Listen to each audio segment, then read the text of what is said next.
ஓம் நமச்சிவாய. திருச்சிற்றம்பலம். சிவாய நமக. சிவசிவாய நமக.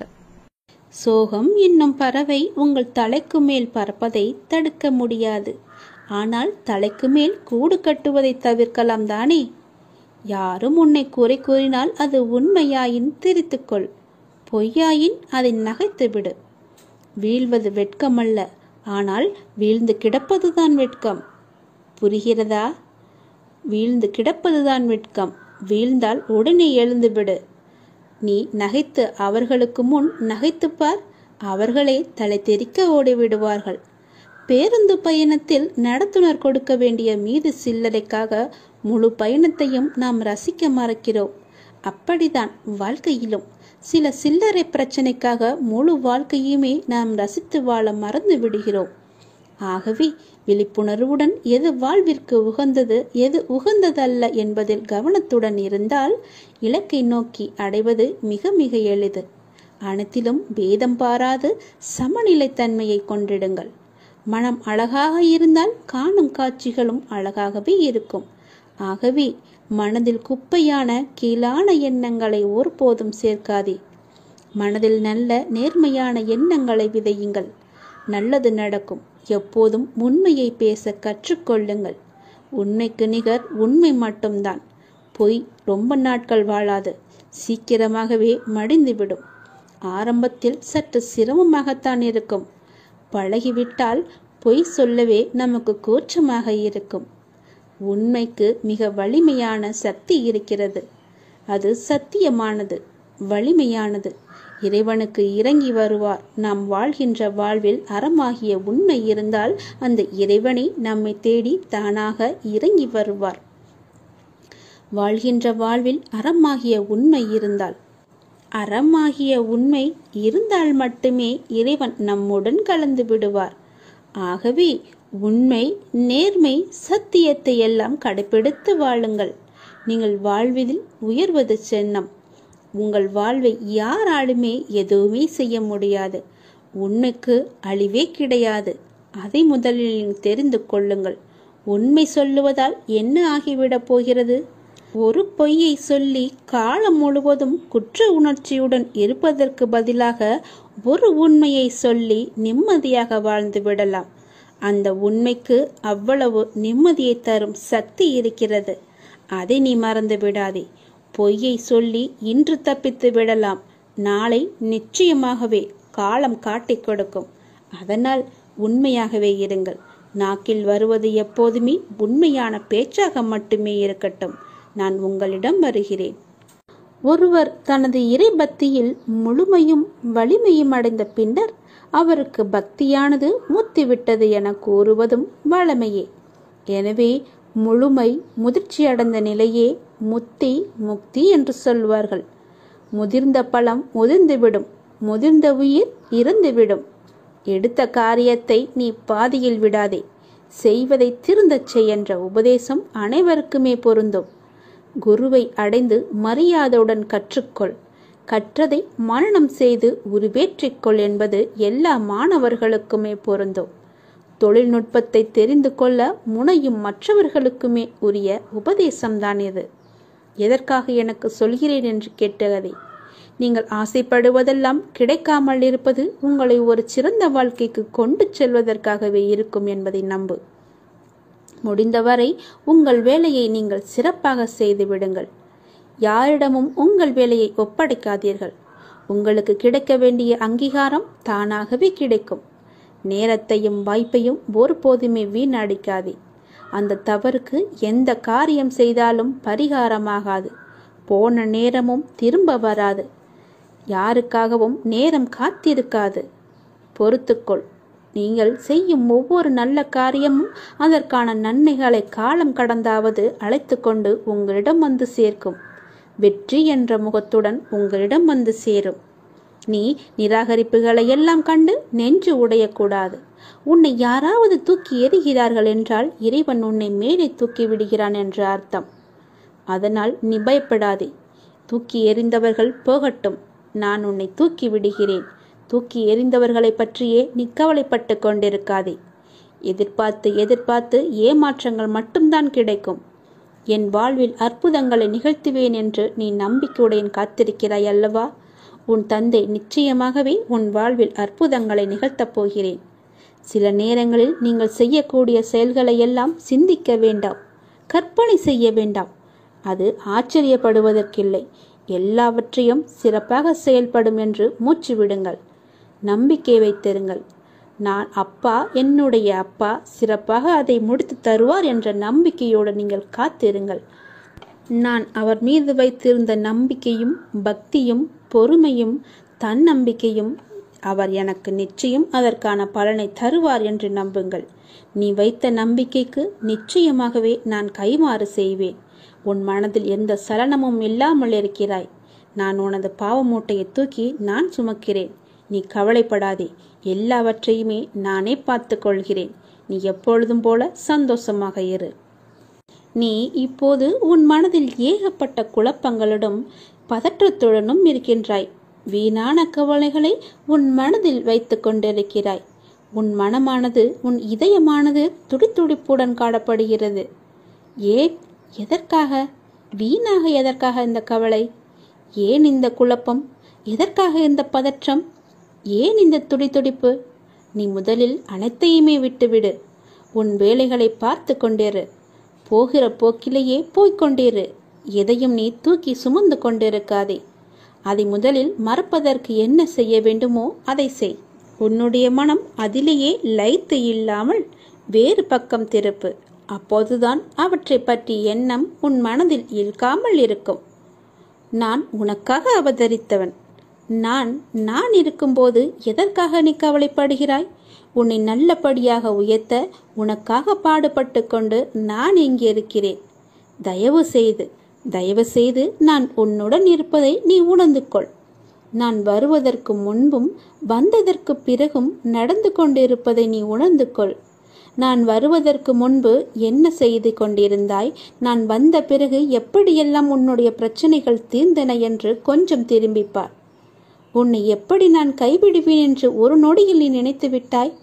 உன் அப்பா உன்னை பார்த்து கொள்ள மாட்டேனா? உன்னை அவ்வளவு சீக்கிரம் விட்டு விடுவேன் என்று நினைக்கிறாயா? உன்னை அனைத்து திசைகளிலிருந்தும் பாதுகாத்து கொண்டிருக்கிறேன். நான் இருக்கும் இடத்தில் எவரையுமே நெருங்க விட மாட்டேன். நான் உனக்குள்ளே நீக்கமர நிறைந்திருக்கிறேன். என் கண் பார்வை உன் மீது விழுந்து கொண்டிருக்கும் போது எந்த கெடுதலும் வந்து உன்னை துன்புறுத்திவிட முடியாது. தெரிந்து கொள், எந்த துன்பமும் உன் அருகில் கூட வர பயப்படும். நான் இருக்கிறேன், நீ பயப்படாதே. உனக்கு வரும் பிரச்சனைகள் எல்லாமே சிறு சிறு வகைதான். பயப்படாதே. பெரிதாக ஒன்றையும் நான் கொடுக்க மாட்டேன். கொஞ்சமாவது உனக்கு பக்குவம் வேண்டும் என்பதற்காகத்தான் இதையெல்லாம் கொடுத்தேன். சின்ன பிரச்சனையை பெரிதாக பார்க்காதே. மனதில் போட்டு குழப்பத்தை ஏற்படுத்தாதே. உன்னை நீயே பதற்றப்பட வைக்காதே. வீணான கவலைப்பட்டு உன் உடம்பை நீ வீணடிக்காதே. உன் இதயம் சீராக துடிக்க வேண்டும். அப்பொழுதுதான் நீயும் நன்றாக இருப்பாய். எப்படி என் வேண்டுகோள்கள் அனைத்தையும் இப்படி நிறைவேறியது என விரைவிலேயே நீ ஆச்சரியப்பட போடுகிறாய். கவலைப்படாதே குழந்தையே. என் கண்ணிலிருந்து வரும் அருள் கதிரால் நீ பாதுகாக்கப்படுகிறாய். அதனால் நீ கவலையை விடு. என்னுடைய கண்ணின் ஒளி உன் மீது இருக்கிறது. என் பார்வை முழுவதுமாகவே உன் மீது மட்டும்தான் இருக்கிறது. என்னை மீறி எதுவுமே உனக்கு நடக்காது. பயப்படாமல் தைரியமாக இரு. சந்தோஷமாகவே வைத்துக்கொள். நீ எப்பொழுதும் அமைதியாகவே இருக்கக்கூடாது. யார் உன்னை கீழே நோக்கி விழ செய்தார்களோ அவரை நோக்கி நீ மேலே எழு. எதற்காகவும் தயங்கி போய் கூனி குறுகி நிற்காதே. உனக்கு துணையாக உன் அப்பன் ஈசன் நான் இருக்கிறேன். நீ கவலையின்றி தைரியமாக மேலே எழுந்து வா. நீ மேலே எழும்புவதற்கு என்னுடைய கையை தருகிறேன். என் கையை பிடித்துக்கொண்டு நீ மேலே எழுந்து வா. நீ ஒரு இடத்தில் அவமானப்படும் போது கூனி குறுகி நிற்காமல் அவதாரம் எடுத்து காட்ட வேண்டும். கீழே வீழ்கின்ற போது விஸ்வரூபமாக எழ வேண்டும். உன் மனம் புண்படுகின்ற போது எல்லாம் புன்னகை செய். அதுவே அவர்களுக்கு மிக பெரிய தண்டனையாகிவிடும். நீ அவர்களிடம் வாதாடுவதை விட்டுவிட்டு நான் அவர்கள் முன்னையில் வாழ்ந்து காட்டுவேன் என்ற சபதம் எடு. நீ அன்பிற்காக ஏங்கி தவிக்கும் ஒரு இதயத்தை எந்த நிலையிலுமே அலட்சியப்படுத்தாதே. உன்னுடைய அன்பிற்காக ஏங்கி தவிக்கும் பல பேர் இருக்கின்றனர். உன்னை உயிராய் நினைக்கும் உறவு உன்னை விட்டு போகப் போகிறது. அதனால் உன்னுடைய கோபத்தை நீ விட்டுவிடு. அலட்சியப்படுத்தாதே அவர்களை. ஏனெனில் அதனை விட இவ்வுலகில் பெரிய பாவம் எதுவுமே இல்லை. உன்னை நம்பி வந்த உறவு அது. ஒருவனிடம் தர்ம சிந்தனை இருக்கும் பொழுது அந்த தர்மமே அவன் எதிர்காலத்தை பார்த்து கொள்ளும். ஏனென்றால் ஒரு மனிதன் என்ன பிரார்த்தனை செய்தாலும், எத்தனை மந்திரங்கள் உரியேற்றினாலும், எத்தனை அபிஷேகங்கள் யாகங்கள் செய்தாலும் கூட அவனிடம் உதவும் குணம் இல்லை என்றால் இறையருளை பெற முடியாது. ஒரு மனிதன் இறையருளை பெற வேண்டுமென்றால், ஏன் இறை நம்பிக்கை இல்லாவிட்டாலும் கூட பரவாயில்லை, தர்ம குணமும் பிறருக்கு உதவும் குணமும் இருந்துவிட்டால் போதும். இவன் இறைவனை தேடி போக வேண்டியதில்லை. அந்த இறைவனை இவரை தேடி வந்து விடுவார். இவன் இல்லம் நோக்கி வந்து விடுவார். எவன் அதிக அளவு தர்மம் செய்கிறானோ அவனிடம் இறையே வந்து கையேந்தும். அந்த அளவுக்கு தானத்திற்கு அவ்வளவு ஒரு மகிமை. பக்தினி, நீ இப்போது ஏன் குழம்பி போயிருக்கிறாய்? உனக்கு என்ன வர வேண்டும்? உனக்கு ஆரோக்கியம், பொருளாதாரம், மன நிம்மதி எதுவாக இருந்தாலும் என்னிடம் கேள். நான் உனக்கு தருகிறேன். நீ யாரிடமும் போய் கையேந்த வேண்டாம். நீ கவலைப்படாதே. யாரிடமும் கையேந்தும் நிலைப்படி நான் உன்னை வைக்க மாட்டேன். உன்னுடைய எல்லா பிரச்சனைகளுமே நான் தீர்த்து விடுகிறேன். என்னை நம்பு. என்னை முழுவதுமாக நம்பு. ஒரு முறையாவது, தினமும் ஒரு முறையாவது என்னுடைய பெயரை சொல்லி என்னை கூப்பிடு. உன் குழப்பங்களுக்கு எல்லாவற்றிற்குமே நான் விடை தருகிறேன். உனக்கு என்ன வர வேண்டும் கேள். நான் உனக்கு தருகிறேன். எடுத்துக்கொள். சந்தோஷமாக வாழு. எல்லாவற்றையுமே சிவனிடம் ஒப்படைத்து விடுங்கள். ஓம் நமச்சிவாய என்ற மந்திரமே உன்னுடைய வாழ்வின் தந்திரம் என்பதை மறந்து விடாதே. முதலில் கஷ்டத்தை வெளியே சொல்லாதே. நீ காலனை தேடிச் செல்லாதே. கவலைகளை மனதில் கொள்ளாதே. கற்பத்தில் உயிரை கொள்ளாதே. கண்டதை உணவாக உண்ணாதே. கண்டவர்கள் மனதை கில்லாதே. காசுக்காக தன் மானத்தை இழக்காதே. கலங்கி யாரிடமும் நிற்காதே. கள்ளமுள்ளோரை கண்டு திரும்பாதே. கற்பனையில் மூழ்கி ஏங்காதே. கால் போன போக்கிலே போகாதே. கர்மத்தை கையில் ஏந்தாதே. காலம் கடந்து பெருமூச்சு வாங்காதே. கடவுள் மீது ஒருபோதும் பழி போடாதே. நான் சொல்வது எல்லாம் விளங்குகிறதா? உன்னுடைய கஷ்டத்தை முதலில் நீ வெளியே சொல்லக்கூடாது. காலனை தேடி செல்லக்கூடாது. தானாகவே வரட்டும் என்று விடு. கவலைகளை மனதிலேயே கொள்ளாதே. கற்பத்திலேயே ஒரு உயிரை கொல்லக்கூடாது. அது மிக பெரிய பாவம். கண்டதையும் உணவாக உண்ணாதே. உன்னுடைய வயிற்றுக்கு எது பொருந்துமோ அதை மட்டுமே உண்ணு. கண்டவர்கள் மனதை கில்லாதே. அடுத்தவர்களுடைய மனதை புண்படுத்தாதே. காசுக்காக உன்னுடைய தன்மானத்தை நீ இழக்கக்கூடாது. தன்மானம் முக்கியம். நீ யாரிடமும் போய் கலங்கி நிற்காதே. எனக்கு யாரும் இல்லை என்று சொல்லாதே. கள்ளமுள்ளோரை கண்டு திரும்பாதே. அதாவது வஞ்சக எண்ணம் உள்ளோரை கண்டால் நீ உடனே திரும்பி வந்துவிடு. அவர்கள் முகத்தை கூட பார்க்காதே. கற்பனையிலேயே மூழ்கி ஏங்காதே. பேராசைப்படக்கூடாது என்கிறார். கால் போன போக்கிலே போகாதே. எங்கு வேண்டுமானாலும் போகலாம். கால் போன போக்கில் போனால் செல்ற இடம் கூட தெரியாது. கர்மத்தை கையில் ஏந்தாதே. நல்லதை மட்டுமே செய். உன் கர்மா எல்லாமே அழிந்துவிடும். காலம் கடந்து பெருமூச்சு வாங்காதே. நேரம் உள்ள போதே தூற்றிக்கொள். நேரம் போனால் பிறகு கிடைக்காது. நேரம் மிக அற்புதமானது. திரும்பி வராது. கடவுள் மீது ஒருபோதும் பழி போடாதே.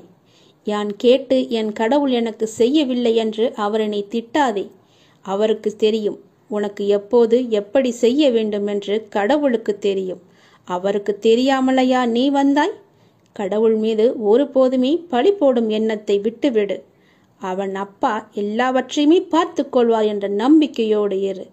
நீ நினைத்த செயல் விரைவிலேயே என் ஆசையுடன் நடக்கப் போகிறது.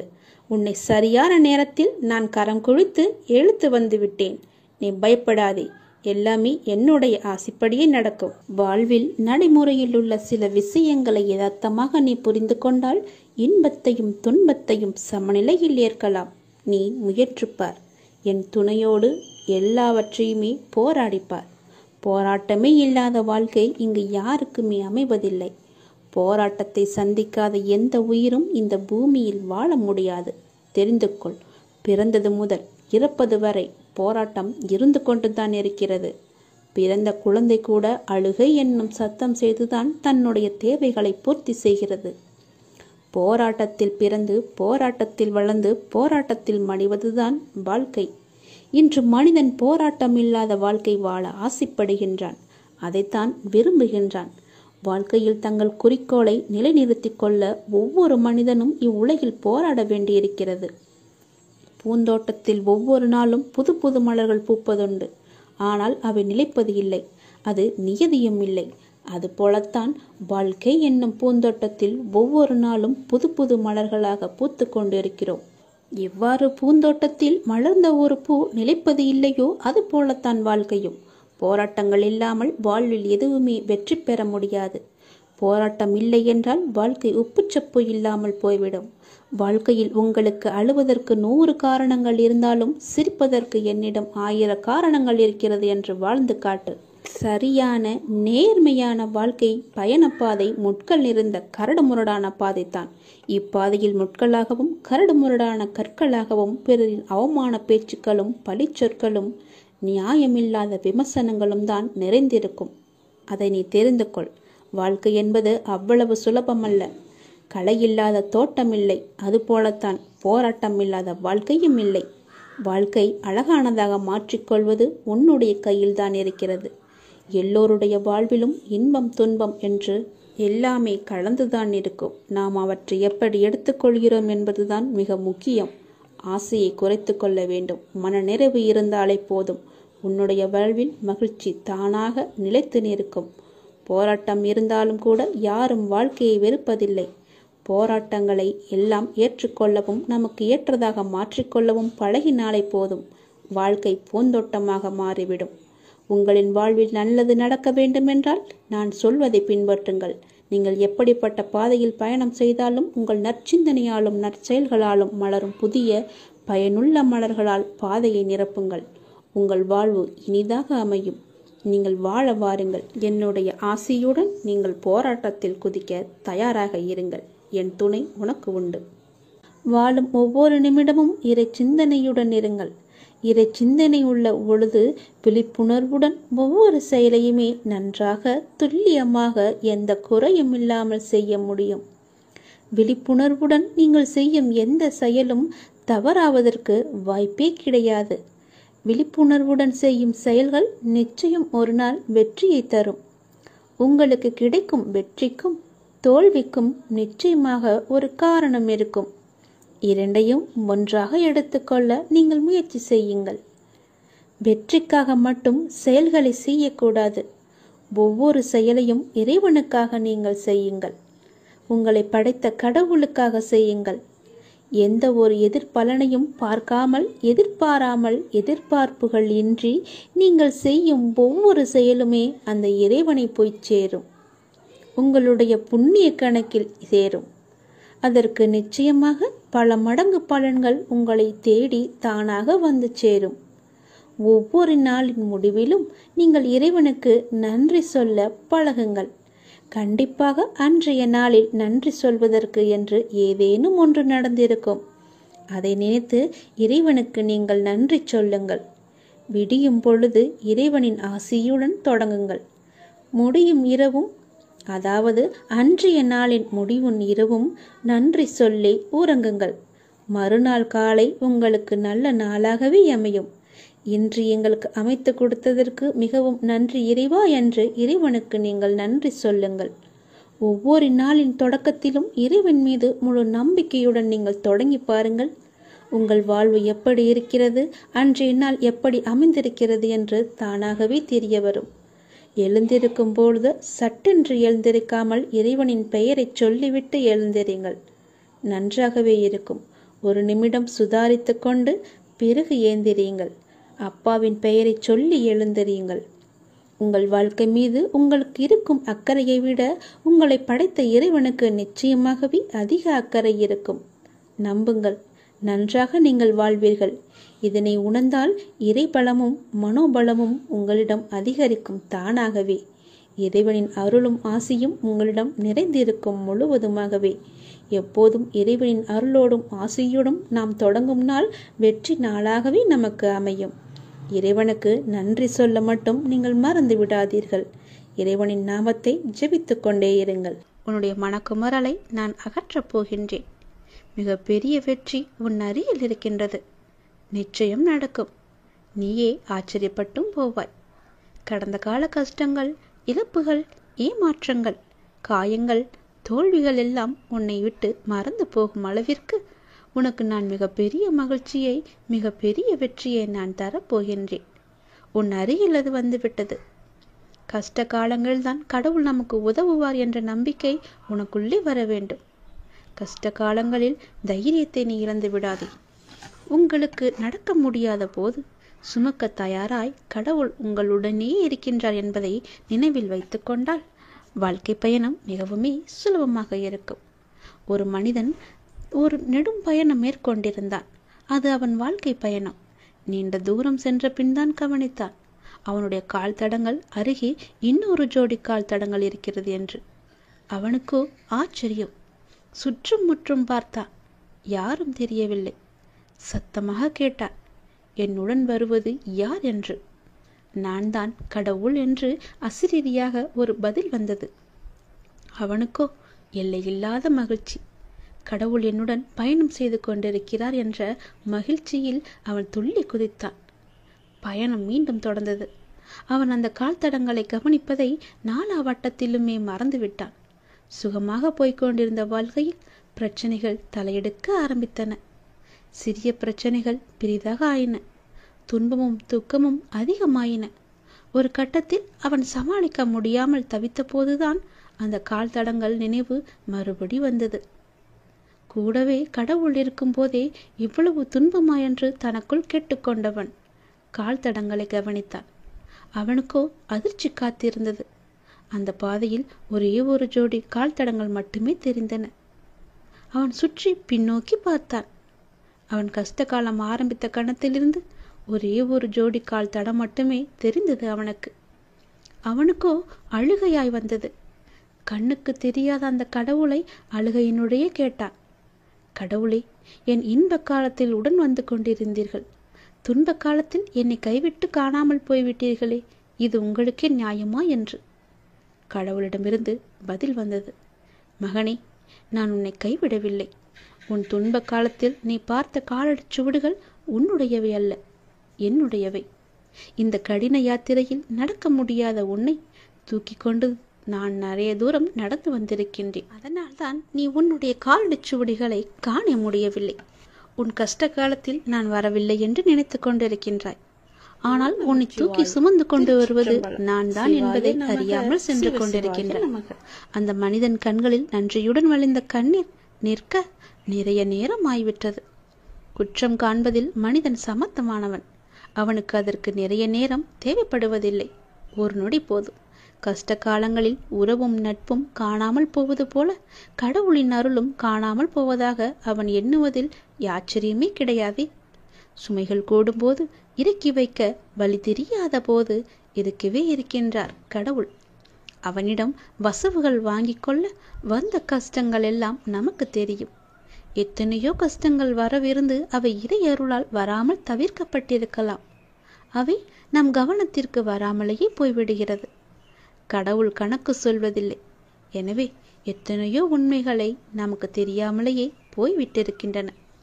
துன்பங்களும் சோதனை காலங்களும் வரும்போது நாம் ஒரு பெரிய உண்மையை மறந்துவிடக்கூடாது. எதுவுமே காரணம் இல்லாமல் நம்மிடம் வருவதில்லை என்று.